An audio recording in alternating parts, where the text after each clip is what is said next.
What's poppin', world? I'm your host, Ty Won. This is the Well, You're Not Wrong podcast with my home girl, Avi J. Man, we got a lot going on. Get ready to get right to the weekend. It's a beautiful day. I'm still saying it's beautiful. It's a little rainy out right now, but I'm still saying it's beautiful. Yeah, it's hot.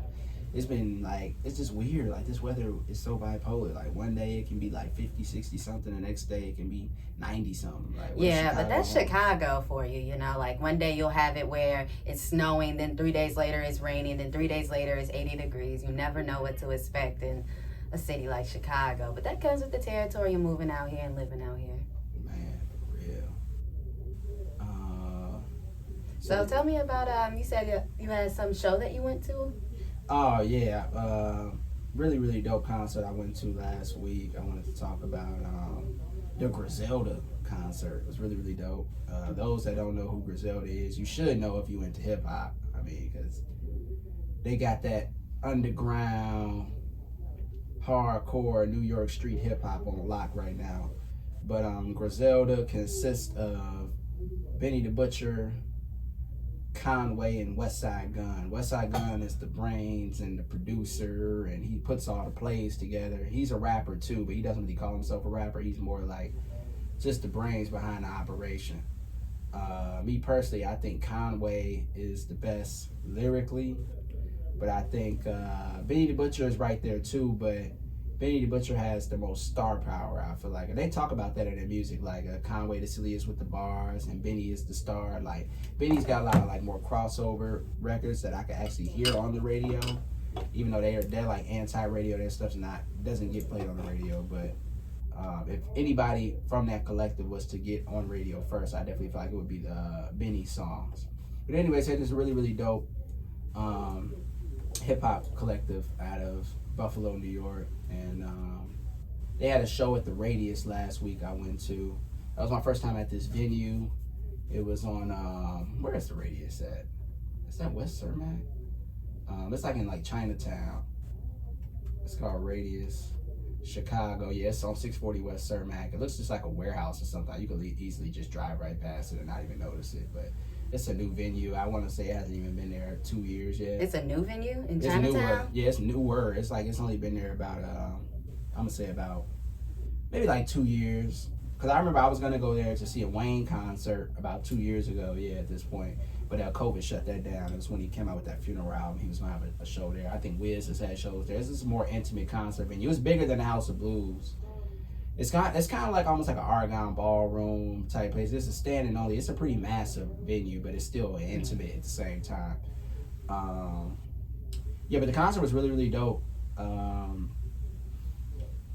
What was his name? Doughboy. Doughboy was the opener. I'm not really that familiar with him that much. I think, who was Doughboy? Doughboy signed to, who was Doughboy signed to? Is he with Yo Gotti in him?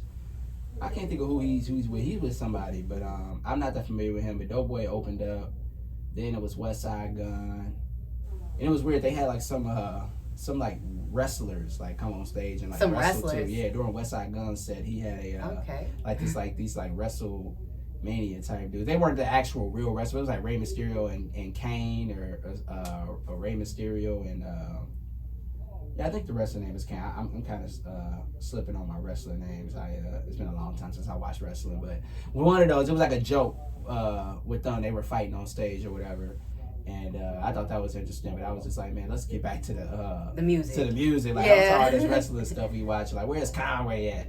But then after Westside Gunn, he was doing his thing. He brought out Stove Guy Cooks. And I know I talked about Stove Guy. I was playing some of Stove Guy's music yesterday. Yeah, he's one of my favorite rappers.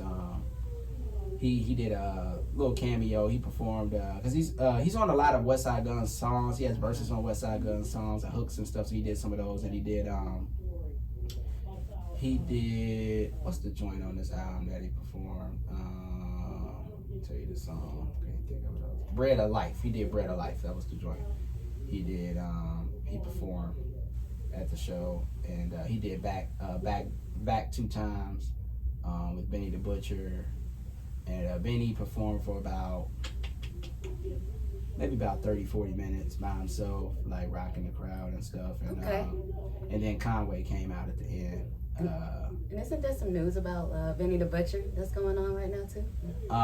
Yeah, we had to get into that too. Mm-hmm. Benny the Butcher and Freddie Gibbs beef, but just a little bit still more about this concert. So Conway came out. He had a dope set. He did most of the songs that I wanted to hear, Lock Low, Lemon. He did some stuff on his this mixtape that he came out with right before the album. He did some joints on that where he did a freestyle over what's the Baby King and Kendrick joint called? Range Brothers. He did a freestyle over that. He rapped over that. It was just a dope concert, real high energy, high lyrical rap show. It was really, really dope. I really enjoyed it. There was a lot of smoke getting blown in there. I smelled like weed when I left. And it was really, really dope. They had a lot of people on stage too. It really took you back to like it made me think about like seeing Biggie perform Party and when they had Junior Mafia come out on Party stage and, BS, and all the people, and all those people were on the stage. Like it was a whole gang of them on the stage. Like the whole Griselda Collective, all their affiliates, all their squads, their entourage, they were all up on the stage while they were performing. But it was really, really dope. I really enjoyed it. But this whole Benny the Butcher and Freddie Gibbs beef, it's crazy because Benny the Butcher had I think damn near album of the year for 2020 with his Burden of Proof album, and one of my favorite songs on that album features Freddie Gibbs.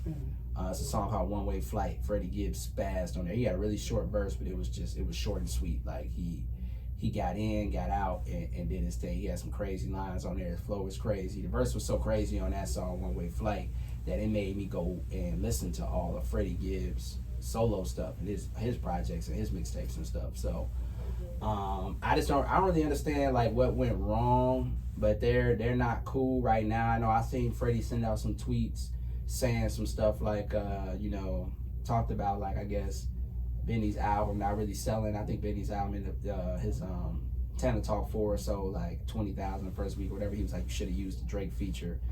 Like I'm not worried about nobody that opened up for me before. Like I guess he said Benny the Butcher opened up for Freddie Gibbs. Like basically like you ain't on my level. I don't really know what went wrong about that. We're gonna have to really dive in more to this beat. But they have some issues right now, and they led to last week. Freddie Gibbs had a show in Buffalo, New York. And it's like if you beefing with somebody, you definitely shouldn't go to their town where their guns are, where their hitters are, where their people are.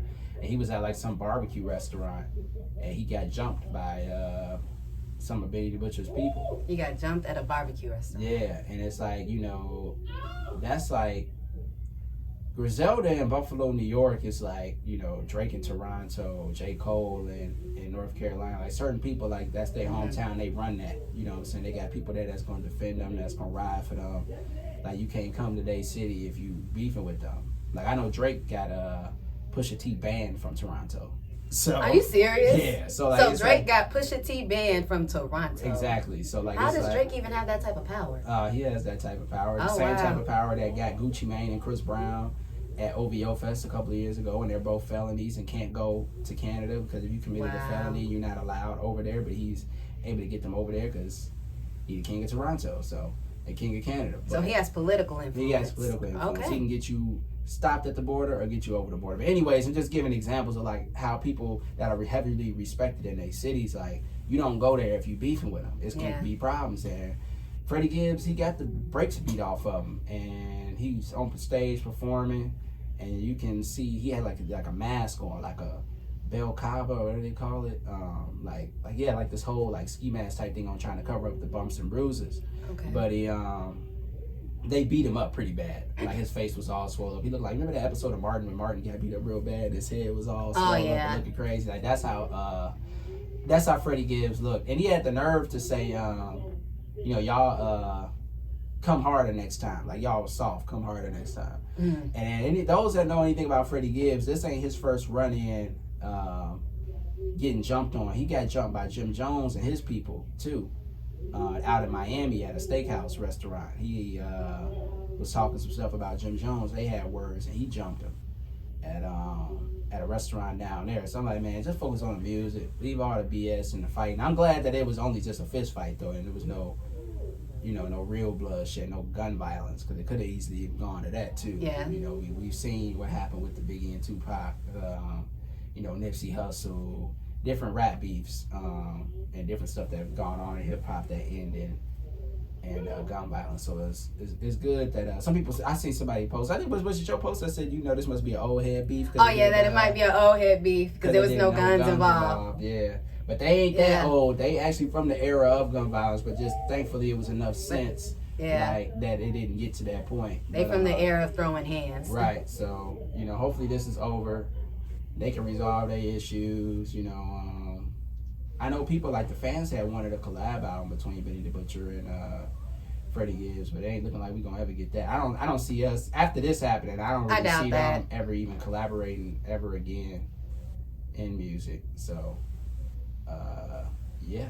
But it looks like Chris Brown is gonna have a new album coming up in music. Since we're using my phone to record, do you have the features that I sent you? Do we have the features? Yeah. I always want to make sure I'm addressing everybody that's gonna be on there. I know I sent it to you. So Chris Brown Breezy album is due out June 25th. It's gonna be a summer album. He just dropped the official cover on his Instagram page, and it's like a black and white cover. And here's an article with the features too. But it's a black and white cover, and he has Breezy carved in his head, like haircut design, like sketched in his head. It's a dope cover. I'm anticipating this project as his 10th studio album. It actually comes out June 24th. I think I said the 25th, and it's his first solo album in 3 years. He came out with the collab album with Young Thug in 2020, but since then we haven't gotten a solo project. He's currently promoting the singles "Iffy" and "Warm Embrace." Yeah, I'm really, really, really looking forward to this album. I mean, Chris Brown is a must cop for me, a must stream, a must listen every time he drops. Definitely looking forward to him going on tour with Lil Baby this summer. And he revealed the features on his Instagram a few days ago, and so far it features Anderson .Paak, Blast, Her, LMA, Wizkid, Young Blue, Lil Wayne, of course, Jack Harlow, Tory Lanez, Wizkid, Fivio Foreign. Okay, Tory Lanez. That's the one I missed. Yeah, Wizkid. I said that one. And this is gonna be huge. This is gonna really be huge. He's gonna be touring starting July 15th through August 27th. The One of the Ones joint tour with Lil Baby. I wonder if it's just gonna be him and Lil Baby. Are they gonna have some openers? I think just them two them two alone is enough. Like, I don't really like too many openers on tours and stuff. I like when it's just like, I like if it's just the main act. Like, if you're the main headline, like I've seen Jay-Z before and it's just Jay-Z. Or I've seen Beyonce and Jay-Z, it was just them. There was no opener. Like, I like it like that. Like, just do 2 hours. Headliners just do 2 hours. Like, we don't even highlight no opener. I like it like that. But, yeah, this is gearing up to be another big year for Chris Brown. Just the longevity, man. He's been around since 2005. At this point, it's almost been 20 years in the game, and he's not slowing down. He's just in a lane of his own, man, and he's doing his thing. Really looking forward to this project.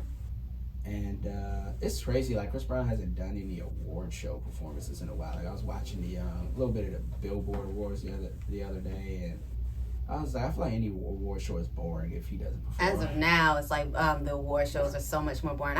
You remember back when we were younger, when the BET and MTV Awards would come out and people used to be excited for it? Yeah. Yeah, like you used to have real performances. They would get real creative. I remember, I think it was 2003. I think that's when they had the BET Awards, where they had all of like the best DJs from like the 80s and 90s era come back up on stage, and they all DJ'd. Okay. Like they used to get real creative with all type. Oh, and when they used to have performances where they would have new singers, where they would pay homage to older singers, right, to prior singers. I remember, I think they had Tyrese, Trey Songz, and another singer. I'm not sure if it was Avant or not, or maybe Johnny Gill, but they did, who made the song Smiling Faces? They either did the Temptations, the OJs, one of them. Okay. She Used to Be My Girl, they used to get so creative with it then, but now it's kind of like, it's just watching it feels like watching Instagram performances online. It's like watching music videos, but I know watered Mary J. down. Blige won the Icon Award. Her speech was dope at the Billboard Music Awards. It was at the MGM Grand Garden in Las Vegas. Diddy hosted. People were saying they didn't like him as a host. I guess they weren't ready to see Travis Scott, and I guess he was uncanceling the canceled. He had Travis Scott there and Morgan Wallen, however you say his name. Morgan Wallen got some flack for using the N-word, and people say he's kind of racist. And obviously, we know about the Astro World tragedy surrounding Travis Scott. So Travis Scott hasn't really made many public appearances, but Travis Scott's performance was interesting. He was like in this like. Almost like the Abominable Snowman or something. It was like all this snow and like ladies dressed up like animals and stuff. He was like in a mountain somewhere performing. It was weird, but it was dope though. So yeah, Olivia Rodrigo. I don't even know who that is. She won Best Female Artist. Drake won Rap Male Artist. Surprisingly, Doja Cat, didn't she win Top R&B album over Summer Walker? Yeah, like people be debating like is Doja Cat a rapper, is Doja Cat a singer? I don't know. She's multifaceted. Yeah. She sings, she raps, but I would definitely put her into the pop category more so than the R&B category. Even more so than hip hop too? She's just pop, you think? The way pop music is now, it's like there's so many elements that can make you like, because people call Michael Jackson the king of pop. Yeah. And he started out singing songs on Motown with his brothers. So as of now, it's like she's a popular artist. She makes music that basically can fit into all types of arenas, all types of genres. There's so much range that I just put her into the pop category. Because you can do pop and have elements of hip hop and R&B, but I would say she's overall pop. Okay. Yeah, so far Drake is like the most decorated Billboard Award artist ever. Like he has the most awards. He pretty much does a clean sweep every Billboard Awards. It's crazy. He has like 30-something Billboard Awards, some massive amount like that. It's just crazy, the records that he breaks. Yeah, well, I ain't gonna go through the whole list of all the winners, but Leave the Door Open by Silk Sonic won Best R&B Song. Drake won Best Rap Artist. Morgan Wallen won Country Male Artist. BTS won Song Sales Artist. BTS is huge. Like they are. They're really, really a huge group. Back when I was working at the United Center doing guest services, I worked a couple of their shows, and I had never seen fans go that crazy for any artist before. Like they have like all these light up toys and interactive things that go with their shows. They camp out, days in advance and tents and stuff to be the first ones to get inside the venue. For them, it's that serious. It's that serious for them. Their fan base. I mean, they have like little videos playing. Like the artists aren't even on stage yet. They just have like these little videos while people walk in the arena and they scream and yell and sing along to the videos. Like it's just crazy. I never seen that level of fandom before for anybody. It was just like wow. Like this BTS group is huge, especially by them being Korean artists. For them to have, that much impact. In the States, and they're international. International, worldwide, baby. It's just crazy. And Donda won Best Christian Album. It's like, man, Kanye didn't won all the best rap categories. Every category. Now he cleaning up the Christian categories. It's crazy. He's just doing all types of music.